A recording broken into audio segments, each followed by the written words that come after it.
This is a Quillow. That means that this pillow can do a very special magic trick. Would you like to see?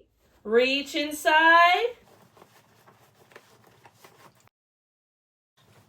She's also a throw blanket, a Quillow, half quilt, half pillow. Here are the supplies that you're going to need. You are going to need 2 different types of fabric. A fabric for the inside of your Quillow, we're going to call this the back, and a fabric for the outside of your Quillow that shows when it's in the pillow, we're going to call this the front. The back fabric, you need 2 yards. The front fabric, you need 2.5 yards. That 2.5 yards, you need to cut that down to one piece that's 2 yards, and then your half yard we're going to cut into smaller pieces. We'll get to that later. I'm using quilting cotton here, but you could also use some nice cozy flannel, whatever works, as long as it is a thinner type fabric. Along with that fabric, you are going to need 2.5 yards of batting.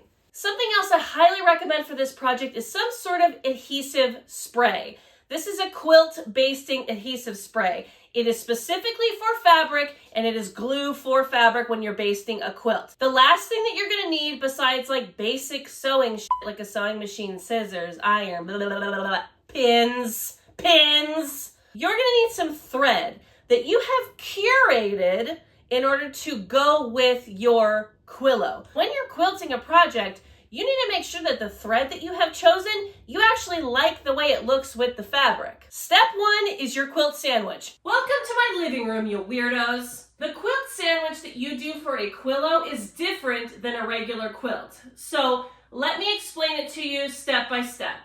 The first thing you're gonna put at the bottom of your sandwich is your batting. I have my batting laid out here. It's cut to size, and just like with any quilt sandwich, I have it laid flat. The next layer is going to be that back fabric. The back fabric needs to go wrong side down towards the batting, right side up. And with this back fabric, we're going to use that adhesive spray. We're gonna start basting. So the way I'm gonna do it is the roll-on method. I'm gonna take this fabric and I am going to roll it up, and once it's at this point, now I'm going to start to baste it on. So I have my rolled up fabric here. I'm going to take my spray and I'm spraying it all across the top. And then I'm going to lay my fabric down.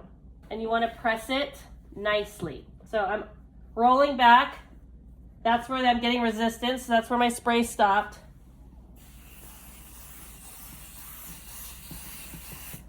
And I'm doing this down the entire thing.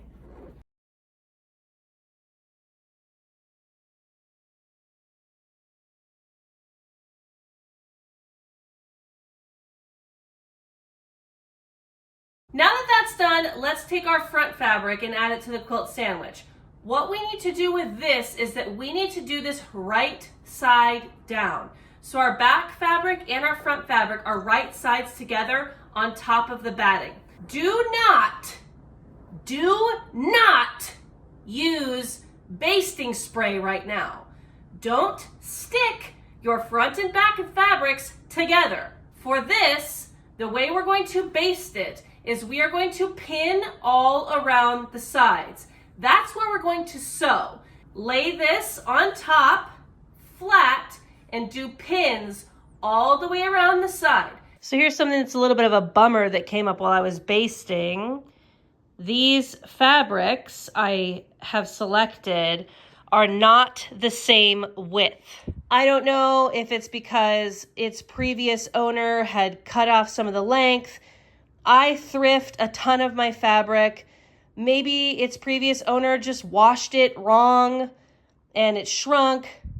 Who's to say why this happened? Either way, I discovered this while I'm basting. I am going to press on. So now that we have our project basted, we're going to take it to our sewing machines.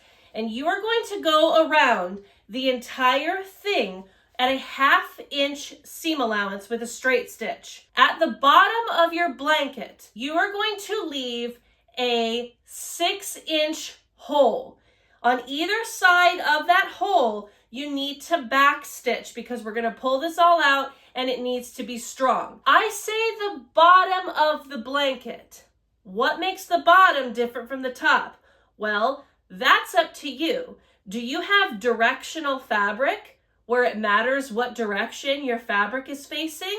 What is the bottom of your directional fabric? That's the bottom of your blanket. If you're confused, this is an example of directional fabric. See these teddy bears?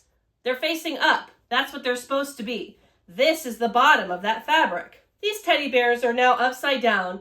That's dumb. That's a mistake. That's not the bottom. You got it? All right, I have my Quillow sewn all the way around, minus this hole here that I backstitched on both sides.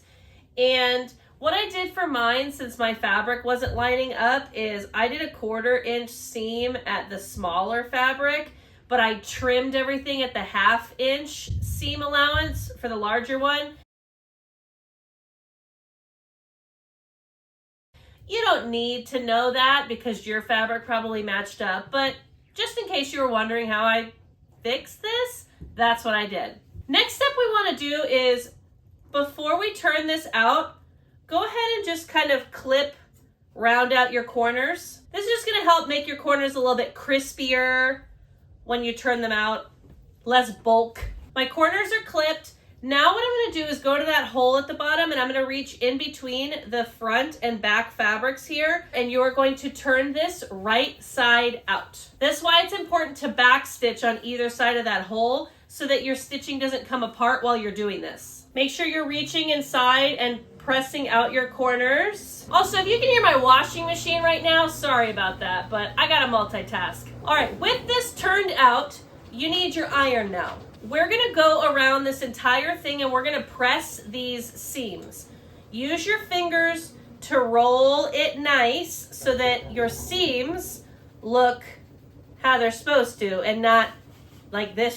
As you're pressing and you get to the part with the hole, you wanna press these raw edges inside and take a few pins and pin it so that the raw edges stay inside. We're gonna go around this entire thing with a top stitch and close this hole up. My seams are ironed, so this is starting to really take shape. Now I want to solidify that shape and not let it get f***ed up. The way I'm gonna do that is by doing a top stitch. That is going to make this stay nice and pretty, clean booty, and also we're gonna sew up the hole that we made. Remember earlier when I said that you need to get some thread that actually goes with your fabric? Now we need to start worrying about that. What you thread your sewing machine with is going to show up on the top of what you're sewing. What you use in your bobbin is going to show up on the bottom. Now maybe that's super obvious to you, but maybe you're a brand new sewist and you didn't know that. I don't know your life. So what I'm using here, because I want my thread to blend in, is a brown thread on top and a sort of orangey rust on the bottom. I'm gonna do this top stitch all the way around. I'm gonna aim for 1/8 of an inch, pretty close to the edge. You can do 1/4 of an inch if that's easier for you. Just make sure whatever seam allowance you dedicate yourself to on this top stitch, you keep it consistent. Not because anything bad's gonna happen to you if you don't, it just looks better if it's consistent. I don't know what to tell you. All right, my top stitch is done. Now we need to quilt this thing. Nothing crazy, okay? Because of the structure of this, because it's kind of like a big envelope, I don't know that it would withstand too intensive quilting. Like, it might end up looking kind of pillowy and weird. Let me teach you something real quick. This is the paper that came in the bag of batting that I purchased. It's likely that the bag of batting or the bolt of batting or wherever you got your batting has something similar with some similar information. What we need to look at right now is the stitch distance right here. So the batting that I have, the stitch distance is 10 inches apart. That means that I need to have some sort of stitching or quilting at least every 10 inches in order to make sure that this batting remains solid, intact, survives the washing machine. So my plan is to do straight lines every like 5-6 inches along this. And I recommend that you do something similar. How do we get straight lines that are that long? Well, if you have a sewing foot that has a guide on it, like a little metal piece that will ride alongside the stitch you're using, you're in the money. You have everything you need. You use that guide to go along the top stitch that you already made and just go straight. Move it over, the guide goes over that line you just did, you go straight, you keep going. You've got what you need. I don't have a guide. And so I did something a little bit different. It worked good enough. Let me just show you what I'm talking about. It's a little, you'll see. So as you can see here, I have taped a pencil to my sewing foot. It works. It doesn't work well. I have to like do a lot of work to keep it in place, and it sometimes comes off, and yeah, it's overall bad. But this is what I'm doing. So I have the eraser lined up with my top stitch. I'm back stitching at the top of each one of my quilting lines here, just because I don't want it to come undone. And I'm keeping that eraser on the top stitch so that this line that I'm sewing, in theory, will be straight. But you can see the pencil's already getting tugged back. Like, this is not great. I can't put my stamp of approval on this. There we go. Like, as if this is a normal way to sew, but it's keeping my pencil in place. This is still essentially doing exactly what a guide would do, though. So if you do have a guide, or a guide came with your sewing machine, you've never used it before, this is what it does. Just like way more effectively. All right, this is quilted. She looks beautiful, if I must say so myself. So now we can set our larger blanket aside. And it's time to work on the pocket piece. For the pocket piece, you're gonna have to go and get that 1/2 yard of fabric that you had from your front fabric, and you need to cut 2 15 by 17 inch rectangles. And you're gonna take these 2 rectangles and a piece of batting that's the same size, and you're going to repeat every step that we just did, but on a smaller scale. So that means basting everything together in that kind of special quilt sandwich that we made. Batting, not pictured because I don't know where I put it and I just want to film this. One of these rectangles, wrong side down, right side up, pretty side up, and the other rectangle, right sides together, so right side down. You're gonna get that quilt sandwich together. You're gonna go around the entire thing at a 1/2 inch seam allowance, leaving a 4 to 5 inch hole at the bottom. Trim the corners, pull it out, iron the seams, top stitch around the whole thing, quilt it as much as you need to. I'm gonna do the exact same thing with the exact same width as my blanket to have it all consistent. And then meet me back here. My pocket piece is quilted. Now let's put it all together and finish this up.